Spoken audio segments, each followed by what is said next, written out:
My name is Aderonke I'm a broadcaster. I work on Smooth 98.1 FM and I do the drive time show from 4 to 9 p.m.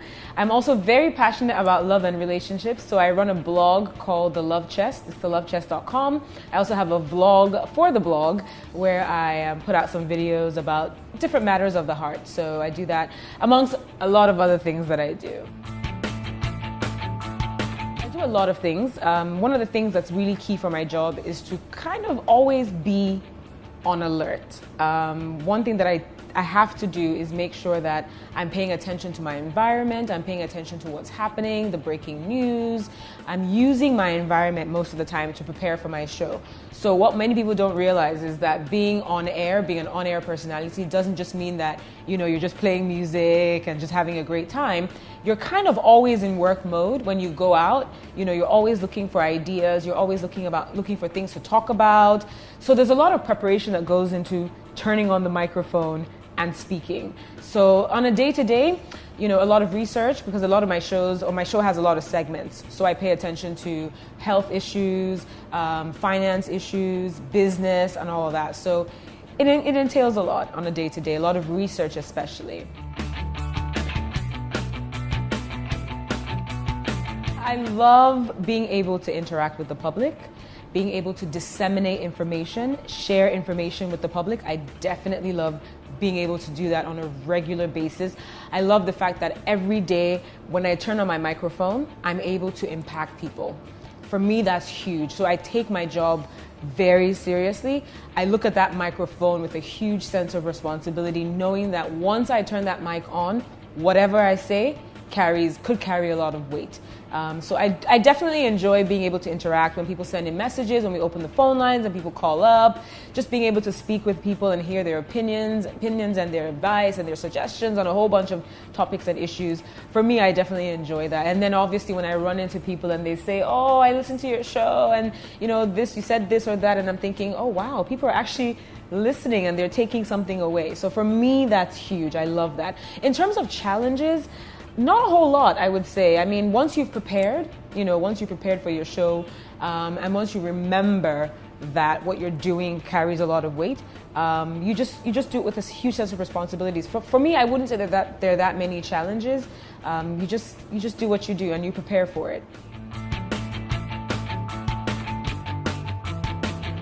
Regarding investigative journalism in our country, I think one of the main challenges is an element of fear. So when you're doing investigative journalism, you have to be willing to take responsibility for what you're putting out. I mean, that's with any journalist, but because you're delving into deeper issues, sometimes there's the fear that you might get in trouble, essentially. So I think that might be part of the reason why a lot of journalists shy away from investigative journalism. Also, if you get in trouble, there are a lot of legal implications. You have to go through so many procedures to get yourself sometimes out of the trouble. So I think sometimes that's why people don't delve into deeper issues. And then also, I mean, I don't know if it's a case of resources, because when you think about investigative journalism, you have to devote a lot of time, you have to devote a lot of resources to getting a lot of information. And sometimes those resources are not available. So the time might be available, but usually I think it's a deficiency in resources that hinders a lot of journalists as well from being able to go and get information that will, constitute their investigative report. So I think that's that's where a lot of the challenges are, I would say, for investigative journalism. Absolutely. I am super proud to be a Nigerian media personality. I think this is a good time to be planted in this industry because it's still growing in many respects. And I think as a relatively young person, this is a good time to build that sort of career. So for me, absolutely, I'm super proud. I would like to believe that I'm using my own voice in whatever way to make a difference, to impact people. That little one microphone is reaching thousands of people. So for me, I'm super proud, and I'm proud to be able to make a difference in my own country. That makes the difference. So for me, I'm most certainly proud to be a Nigerian media personality. I think a number of the issues are unique to Nigeria. I mean, we do have an education epidemic or crisis, I should say, on our hands, where you have a lot of people graduating and they can't even compose a letter. That's a problem. That's a huge problem. So there are writing issues that we're seeing in some of our reports. There are presentation style issues that we're seeing. And I think that is because of the educational foundation of some of these people that are having those challenges. So I think in some respect, a lot of those challenges are unique to our country. Not to say that they don't have these challenges in other places, but what I mean by that is you can't compare us to some of the more developed countries because they don't have some of the issues that we have. So in that respect, yes, a number of those issues are unique to us. And if the foundational issues would be resolved, then we wouldn't be having these challenges, in my opinion.